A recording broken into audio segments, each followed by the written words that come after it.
श्री अमित चाचान। धन्यवाद सभापति महोदय, आपने मुझे मांग संख्या 46 व 47 कृषि पशुपालन पे बोलने का अवसर दिया।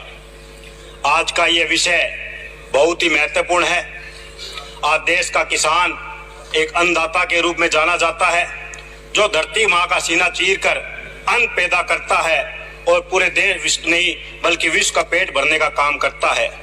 हमारी कांग्रेस की जन कल्याणकारी सरकार, हमारे लोकप्रिय मुख्यमंत्री अशोक जी गहलोत और हमारे कृषि मंत्री लालचंद कटारिया जी सदैव गरीब को गणेश और किसान को भगवान मानकर अनेक जन कल्याणकारी योजनाएं चलाई। दूसरी तरफ केंद्र में बैठी वो तानाशाह सरकार, वो मोदी सरकार जो किसान विरोधी नरेंद्र मोदी के नारे लगते हैं, तानाशाह सरकार जो हम दो हमारे दो के रूप में काम कर रही है, जो उन्होंने अमृत काल लेकर आए, उन्होंने उनको मित्र काल बनाने का काम किया। और आज मैं इस सदन से उन 700 से अधिक किसानों को नमन करता हूं, जिन्होंने काले कानून लेने के लिए अपनी शहादत दी। माननीय सभापति महोदय, मुख्यमंत्री जी के नेतृत्व में इन 4.25 सालों में किसानों को, मजदूरों को मजबूत करने के लिए, उनके हाथ मजबूत करने के लिए अनेक कार्य किए। मुख्यमंत्री जी ने पहल करते हुए किसानों का अलग से बजट पेश करते हुए 94% बजट लगभग दोगुना करने का काम हमारे लोकप्रिय मुख्यमंत्री जी ने किया। गरीब किसानों को मजबूती देने के लिए जहाँ पूर्व में 1000 यूनिट बिजली निःशुल्क करने का काम किया, इस बजट में मुख्यमंत्री जी ने उसको आगे बढ़ाते हुए 2000 यूनिट तक किसानों के बिजली को माफ करने का काम किया। जो एक लंबे समय से कृषि कनेक्शनों की पेंडेंसी चली आ रही थी, 8-8, 10-10 सालों से किसानों को कृषि कनेक्शन नहीं मिले थे, मुख्यमंत्री जी ने फैसला करते हुए कि आगामी 2 वर्षों में जितनी भी पूर्व में पेंडेंसी है उसको पूरा करने का काम करेंगे। ये मुख्यमंत्री जी ने महत्वपूर्ण घोषणा की। इसके अलावा मुख्यमंत्री जी ने किसान कल्याण कोष बनाया। 21 लाख किसानों का कर्ज माफ करने का काम भी हमारी जन कल्याणकारी सरकार ने किया। और दूसरी तरफ जो हमारे पशुपालक, दूध पालक है, उनको 5 रुपए सब्सिडी दूध में देने का काम मुख्यमंत्री जी के द्वारा किया गया।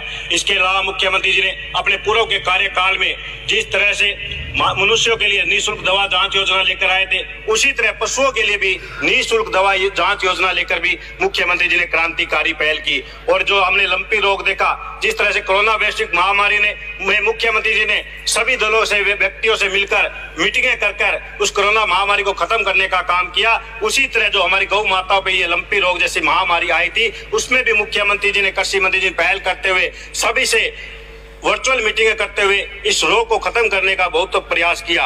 मैं मुख्यमंत्री जी का आभार प्रकट करता हूं और कृषि मंत्री जी का आभार प्रकट करता हूं कि पूर्व की भाजपा सरकार ने मात्र 1 कृषि महाविद्यालय खोला था, जबकि मुख्यमंत्री जी ने पहचान करते हुए कि हमारा क्षेत्र कृषि प्रधान क्षेत्र है, 42 कृषि महाविद्यालयों की सौगात पूरे राजस्थान में अलग अलग जिलों में देने का काम किया। भाजपा व कांग्रेस के कामों की तुलना करें, चाहे किसी भी क्षेत्र में ले लें, हम 1 नहीं 2 नहीं 10 गुना अधिक पाएंगे कि कांग्रेस के शासनकाल में सदैव हमेशा गरीब मजदूर किसान को आगे लाने का काम किया।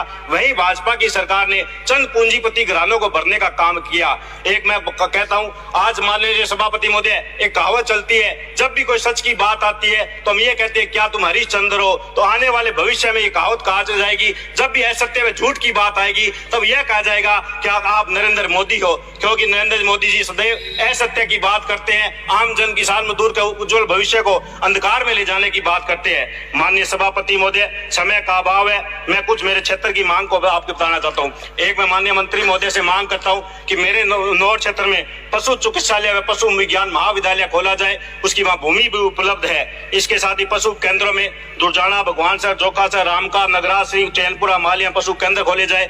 एवं कृषि मंत्री महोदय से मैं निवेदन करता हूँ कि जो हम भवन निर्माण के कार्य करते हैं, ये मार्केटिंग बोर्ड के द्वारा करवाया जाता है, जिसमें बहुत ही घटिया निर्माण कार्य हो रहे हैं। और मेरे विधानसभा क्षेत्र में तो 20 माह पूर्व जो शिलान्यास किए गए थे 16 उपकेंद्रों का, आज दिनांक तक पूर्ण नहीं हुआ है। मैं ये मंत्री महोदय विशेष मांग करता हूँ कि भवन निर्माण के जहाँ कार्य मार्केटिंग बोर्ड से करवाया जाता है, या तो एजेंसी चेंज की जाए या उस पर कुछ ध्यान दिया जाए। इसके अलावा हमारे बाधा से आने वाले सदस्य ने भी कहा कि जिस तरह से पूरे राजस्थान में हनुमानगढ़ जिले के काश्तकार सबसे ज्यादा जागरूक है, फसल बीमा क्लेम, फसल बीमा की पॉलिसी भी सबसे ज्यादा करवाते हैं। बीमा कंपनियों की लापरवाही की वजह से बीमा पॉलिसियां जो निरस्त की गई है, मेरे विधानसभा क्षेत्र में भी हजारों पॉलिसियां 2021 की खरीफ की थी, 18 महीने के बाद एक साथ उसको निरस्त कर दिया गया। एवं जो भी वंचित फसल बीमा क्लेम है उसको जल्दी जारी करवाया जाए और फसल बीमा क्लेम सैटेलाइट की बजाय क्रॉप कटिंग के द्वारा करवाया जाए।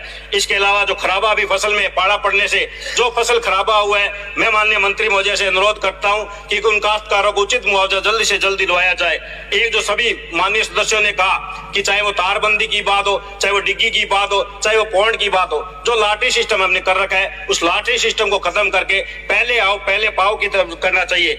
एवं जो तारबंदी में हम 400 मीटर का अनुदान दे रहे हैं उसको बढ़ाकर 600 मीटर करना चाहिए और जो पोल की दूरी 15 फीट है उसको 20 फीट करना चाहिए और जो हम लहर उस हाथ कांटेदार की करते हैं उसकी बजाय अगर 5 करेंगे तो खर्च कम आएगा, ज्यादा से ज्यादा किसान उसमें लाभान्वित हो पाएंगे।